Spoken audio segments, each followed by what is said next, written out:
G'day guys, how's it going?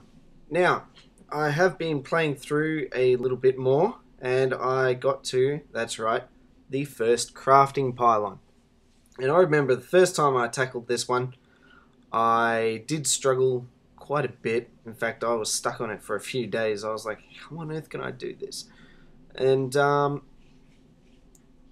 if you guys are in the same spot, if you're struggling with the crafting pylons or you need some tactics just to polish them off quicker or better, well, I'm here to help. So, by the way, this level was fun. I got plenty of XP on that one. I have been playing through a few levels where you start with Bloodbound. I play over them again now that I have more skill points and I'm set up to get bigger scores, and look at the scores I'm getting. It's pretty decent. But anyways, crafting pylon number 1. Let's go. Now, how would you do this?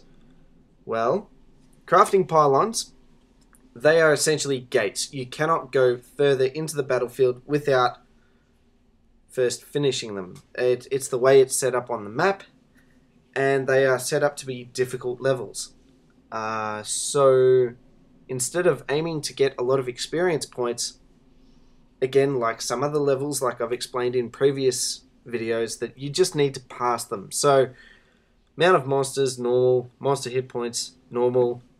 Wave composition, random waves, just because it doesn't make much of a difference at all. You don't want those two, but you do want these two because you're not planning on letting any monsters get past anyways. Forward to skills. This might be a bit of a mess at the moment. Let's see. Now, with crafting pylons, you start with 4 gem colors, not 2. So you can't just go ahead and buy Bloodbound if it's not available, because Bloodbound will be a lot more expensive to purchase. Because you have 4, it's like purchasing the 5th color, which around this part of the game will cost you something in the order of between 1,600 and 2,000 mana. You don't start with that much, so there's no point in having any of that at all, and I'll get rid of that as well. Now, what did we have? We have mana gain, poison, shock, and slow. I'll tell you right now, I played this level just before. I did fail it a couple of times because I was trying to go for experience points. I fell into the same old trap that I did before, and I was like, hold on a second, I just want to pass this. So, I will be focusing on poison and mana gain. And lo and behold, I have a high enough wizard level to actually put my points into it. So what do we got? Mana gain? Let's put a few into there. You can't put many. It requires pretty high skill wizard levels. Oh, I can't wait to get that. That'll make my starting so much better. Let's see. Slowing, shocking, poison is over here. Let's pump a few into there, not too many. And we want to make... We're going to be making a few towers, so let's make that a little bit cheaper. Not too much.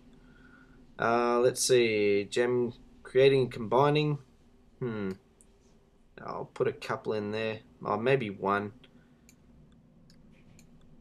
Yeah, that's about it. More mana gain per kill. Or...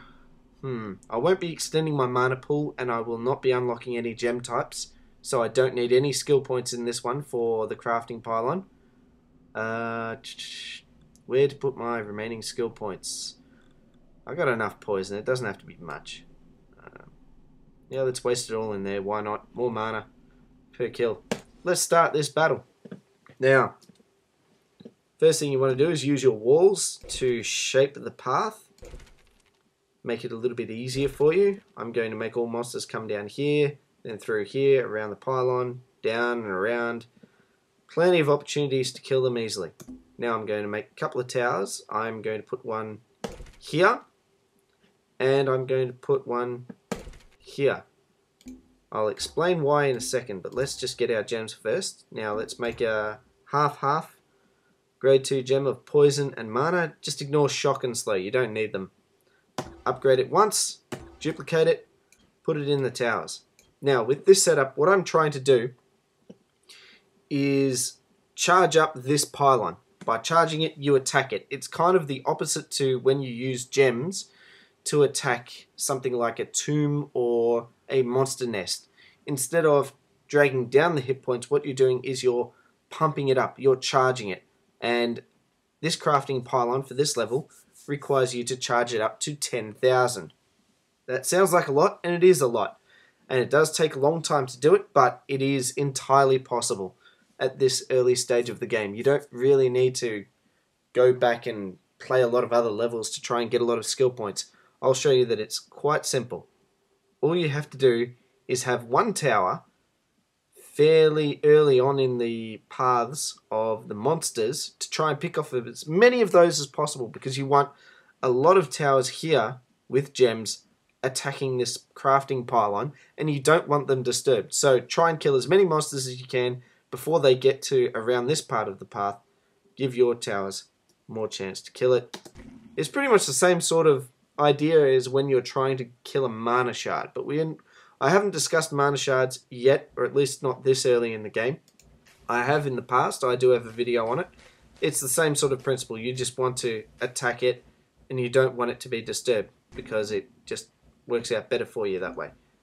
Now, and I've made a mistake. I made an amplifier. Great. I meant to make a tower. What I'm trying to do is make towers all around here in this U shape. We've got 1, 2, 3, 4, 5, 6, 7 spots where you can make towers, load them up with gems, and have them all attacking the crafting pylon. Meanwhile, this gem is doing its job. Look at that. It's got a little bit of poison just to give that little bit of extra damage to hold off these guys. Oh, giant monsters. Okay, that's not exactly what you want, but whatever, we can deal with it. Now, let's see. Get another one in there. That'll double the production of the crafting pylon charge. Look at that. See, I'm already up to 500. That's about 1/20th. It doesn't take that long. It does take a little bit of a while, but as you keep on adding towers and gems here to attack it, yeah, it just accumulates. It gets faster and faster, and it's better. I don't mind giant monsters. They give you lots of mana. So let's see, how much do I need? 444 to duplicate. There we go. It doesn't matter if the occasional monster just trickles through. Look, these will clean them up nice and quickly. And since I've accidentally done the dirty on the amplifier, I may as well chuck a gem in it just to speed these up a little. May as well not be a total waste. Just keep on buying towers, keep on duplicating your gems. They don't have to be massive gems. Strength in numbers. You can do it cheaply. It's more cost effective to make lots of towers with smaller grade gems.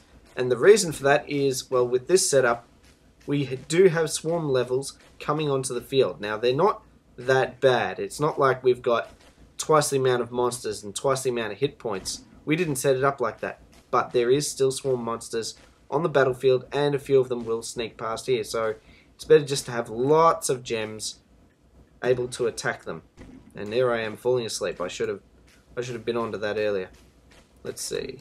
Almost built another amplifier. I don't know what's wrong with me. Lucky I didn't have the mana for it. Let's see. Da-da-da. Just keep on buying them. Look at that. We're already a third of the way there. And time-wise, we're probably about halfway there. Now, sure, these waves do get a little bit stronger, and this gem will start to struggle, so you do have to upgrade it every now and then. Not much, but I just upgraded it then so it can handle these guys more. Just so these guys down here can keep on attacking this puppy. Now, let's see. Oh, how are we going to go with the giants? Yeah. That's alright, we'll let those sneak through. Let's whittle down this giant. That's the worst combination, to be honest. You have giants on the map, and while your gem is attacking the giants, there are swarms on the map as well.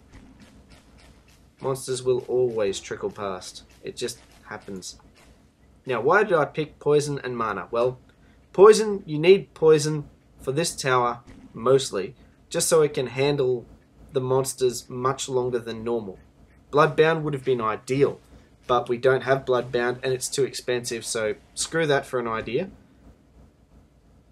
Instead, what we are going to do, look at that, 2/3 of the way there. Instead, we just use the poison because it already came with the level, and every time this thing attacks a monster, it will deal 20 poison damage afterwards as well, so it's got a good chance of killing these monsters. There goes that giant. And why mana? Well, because shock and slow don't really do anything for us, anything meaningful, and mana, well, it's obvious.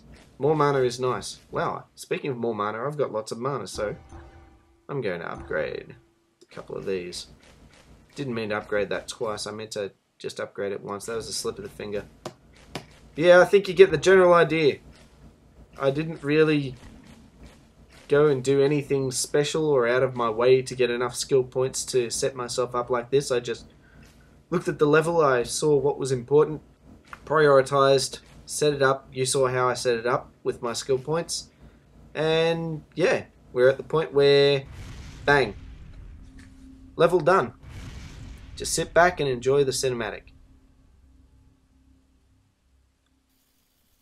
When you pass it. I've already passed it, so it doesn't play the cinematic again. But yeah, there we go.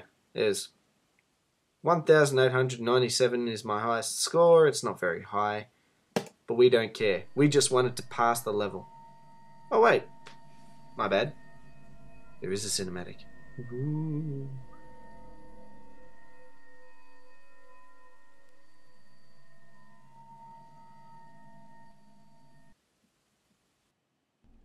What was that? So yeah, there you have it. That is how to fairly easily pass the first crafting pylon on field D10. I hope you enjoyed it. Thank you very much for watching. Next game I will probably just play maybe this level, and at the same time I will probably try and describe angering waves in the best way that I can, because I haven't really done that in any of the videos, and I haven't seen any other videos out there on YouTube where they do describe angering waves and how to best do it and so forth, you know, tips and tricks. So next video we'll do that. For now, that's enough from me. Catch you later.